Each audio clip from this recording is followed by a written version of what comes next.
Hello again. So I'm in Riverside Park again. You can hear traffic in the background. You can see a monument to my left.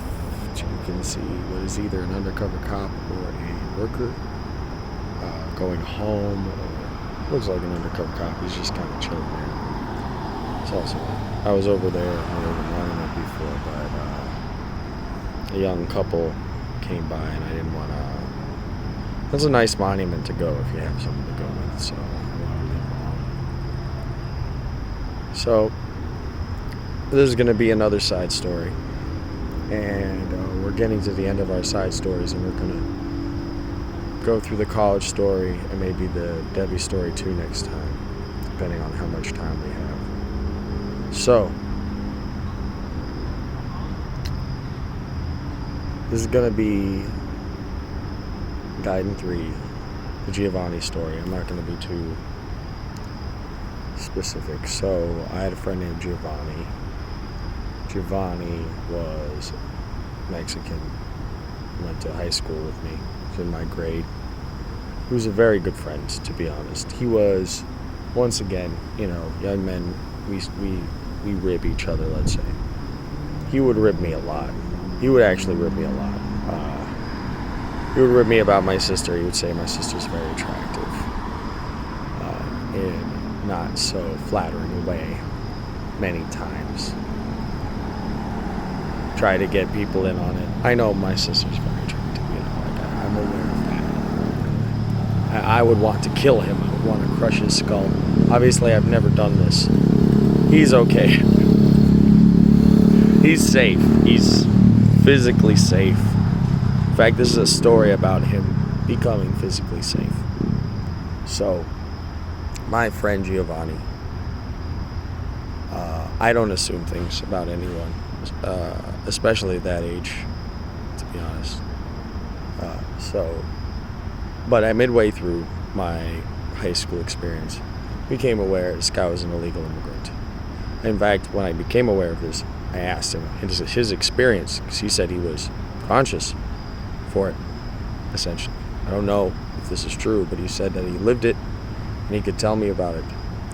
He said it was very simple at the time he came. He said that the border enforcement was kind of there, and they'd stop you and they'd be like, look, you committed this crime, now come to court at this date. And then they let you go. It was a lot like the bail laws in New York City. And so him and his family got let go at the border, and they just didn't go to their court date. And New York City is a sanctuary city. It's been since before then. I don't know when it became a sanctuary city. And he was going to school. He was a student like me, and didn't think anything of it. I liked it, in fact, that he was accepted and he was getting the same education I was, and what was expected of him was expected of everyone. That was great, and like I said, he was a friend of mine. He was into this girl, Lillian, who was also a very good friend of mine, that I befriended midway through an internship with Time Warner, which was nice. The internship with Time Warner was basically an after-school class where we would make almost arts and crafts media projects and produce our own films, which obviously went nowhere, and made a radio play once. I'm not saying I didn't enjoy it. I'm saying it's more something you put on your resume early on, and then it kind of never comes up ever again, because it's not really a job. We were quite young for jobs, and they weren't trying to make us work and all this and all that. I don't know. Liberals being liberal on kids, and modern liberals anyway, is what it is. And point is, even though anyway I feel like I had a good education, I'm not trying to criticize too much. I'm talking about Gio. So Gio, one day,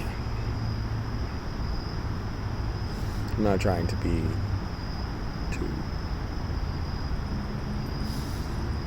anything. One day, me, Lillian, and Gio decide to hang out at Lillian's house. been to Lillian's house before. It wasn't actually easy to find. I felt stupid. Also told that I don't give or take directions well by multiple people. It's not the point. The point is, I, for whatever reason, either because I'm tired, but I tell myself, I tell myself, me and Lillian were very close, and me and Gio were very close, and I liked Lillian. I liked Lillian a lot. I liked Lillian mostly as a friend. Gio, to me, if you asked me at the time, he was in love with Lillian. He was like totally head over heels for Lillian. And I believe in love, and in my head, I was like, let those two be alone together at our house. They do get together. I'm, really happy to say that. Why? Well, after they get together, first off, there becomes some distance between me and Lillian. Perfectly understandable. Great stuff. Meanwhile, me and Lillian, we keep talking on and off. She ends up talking to me. She's like, I'm asking, I don't even know how it comes up. I probably ask, hey, what's up? What's going on? She's like, I don't really want to tell you. And I'm like, okay, why? Well, I think it might change what you think of illegal immigrants. What are you talking about? Isn't Giovanni,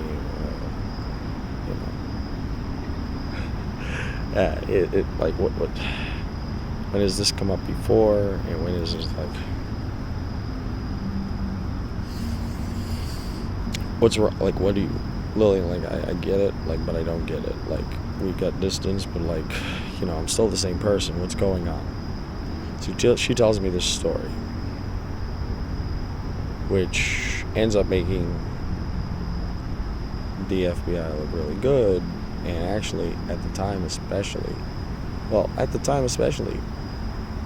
didn't mean shit to me about illegal immigrants at all. But now I'll explain at the end why this even applies to the story. I'm going very slow. I had some kava tea today with sage, honey, and lemon, so I'm in a relaxed mood. Probably why I forgot to do this until so late. I almost forgot what this was going to be about. So, she tells me the story, and the story goes that this guy, Giovanni, he was living, I went to his house once, in fact. The atmosphere in his house was, looking back, it was sort of like he didn't want me to be there, but he didn't want me to feel like it was because he was scared of something. He wanted me to be scared to be there. And his father and his friend really did seem to have some devious energy about them. And he actually seemed to be defending me from his father, oddly enough. I don't know. He was cool, he was Gio. So, it might have even been because I didn't hear from Gio for a certain amount of time that I was asking Lillian, actually. Because here's what happened. So, the household, I think Gio might have even had a little sister, but the household was him, his mother and father, and as it turns out, that wasn't his father. That was his mother, but the father was what is called a coyote, which is a human trafficker across the American southern border, and maybe they call him Coyote's father south too. I don't know, but I obviously know about the American southern border a little bit, especially now, having looked into things as an older person interested in the same subjects. So, long story short, they were basically hostages. He gets with Lillian. Lillian finds out about this because Gio is honest with Lillian, very honest, at least about that. And apparently Lillian reported this to the correct authorities, apparently the FBI, and FBI comes through and separates. I think I went through this at the beginning. Why am I bringing this up? Well, I'll finish this though, and then I'll bring up why I'm bringing this up. Maybe you'll forgive us for being so long. So, the FBI separates Gio, hypothetically his little sister, which may or may not exist, and his mother from the Coyotes, and they're kept in a safe house nearby. I do not know where they are.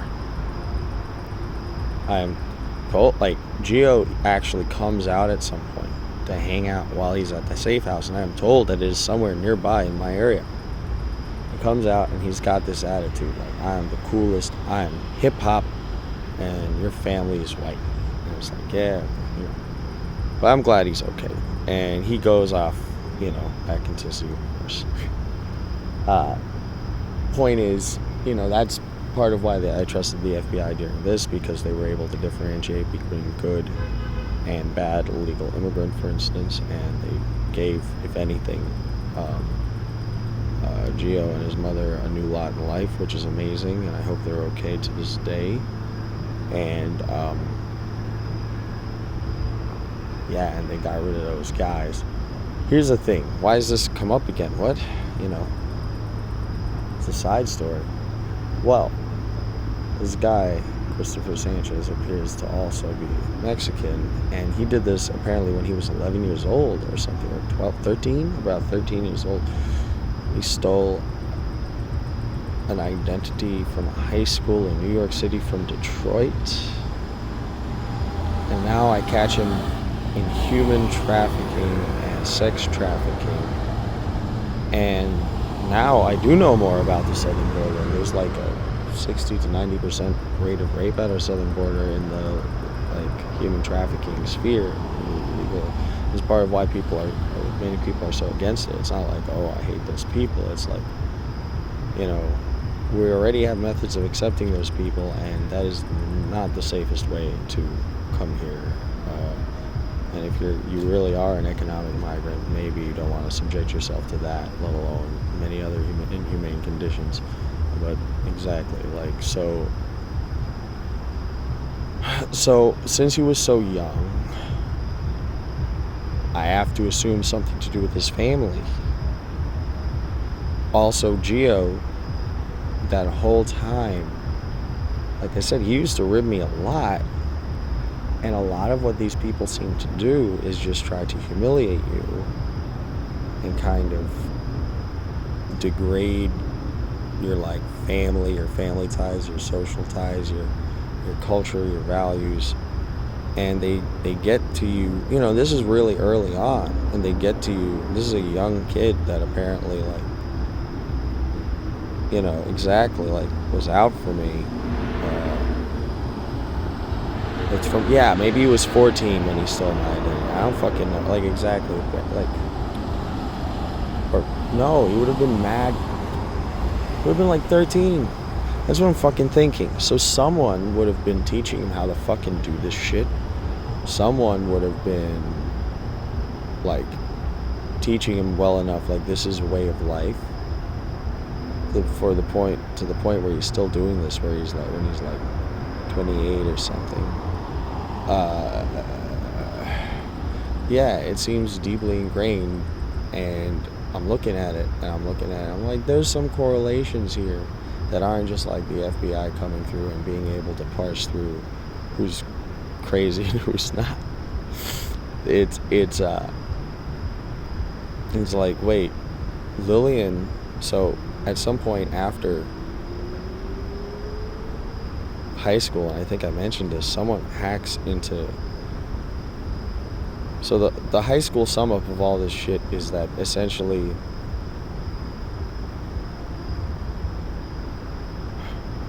first Lillian starts flirting with this guy who I argued with on MySpace about the USSR sucking ass. Then Karen, my bad. Karen starts, this girl I had a huge crush on, starts flirting with this guy, sorry. First, that's the first thing.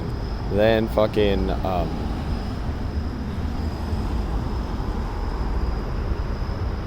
the thing with my knife where there's some random police officer and these people apparently work in blackmail.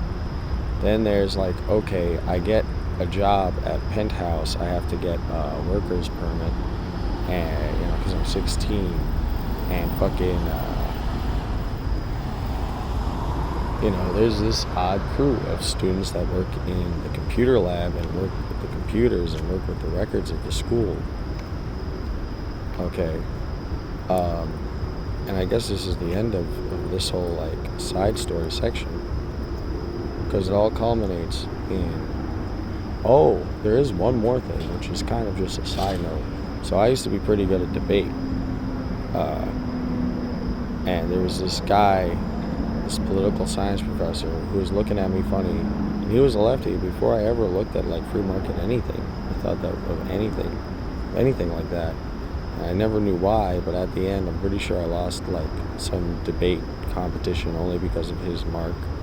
And later, him and Lillian, who I just explained a story about, tell me, look, someone's hacked into your old AOL.com account, your old AOL.com email, dashlom629@AOL.com. And he's, they're like, this guy's pretending to be you. Look at it. And I'm like, that's a bot. You guys take shit too serious. At this point, I'm already really skeptical of everyone.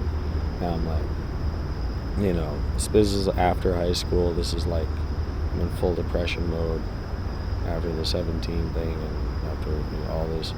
I'm just like, sure, a bot got into my account. I don't remember my password. I can't get back in, or apparently my password was changed. And I think they were like, this guy's making music or something, or I don't even know. It was some fucking weirdness. It was some like, or he's like making parties or some weird shit. Some odd shit. I don't remember, but it was something where, and I was just like, this is probably a bot that got into my account for whatever reason. I still use the AOL.com account for like Xbox till like I got rid of my 360. But I never had to go on AOL.com. My email address for that, so it never really came up. And I was just like, oh, a bot, got into that. I'm sure, who cares? Like, I don't use that email address anymore. And here's the thing. Here's why all this matters. So both Lillian and Alan insisted to look at that, and we're like, and Lillian's like, yo, and I honestly had it, like, I didn't have it out for him, but I didn't like, because there's this kid named Ralphie, and I didn't like him. And I was like, this guy's like me if I was like fucking evil, basically. And then and I was just like, nah, man. Like, no, Lillian was like, no, that guy's not your arch enemy. There's that kid Christopher Sanchez you argued with on Facebook one time. That guy's your arch enemy. I was like, he's in fucking Detroit. He's some little fat kid. He can't do shit. I don't give a fuck. And I guess the whole story with high school, honestly, ends with my principal, okay, who's founded the whole school and all this. I guess whatever she was blackmailed with, was, or maybe she wasn't. Maybe they framed her and they blackmailed everyone else, and they made up the story, and there were too many witnesses to contradict. But apparently, that whole little crew of like, maybe not the whole one, the crew of students that worked in like the computer lab and worked with the school, right? Apparently, they confessed or something to selling her drugs, and there was something about money embezzlement, which sounds like what they might have done with accounts they set up in my name in other banks I don't even use, because I only use TD Bank, and I had a Credit One card at some point. So I'm about done. Thank you for dealing with me.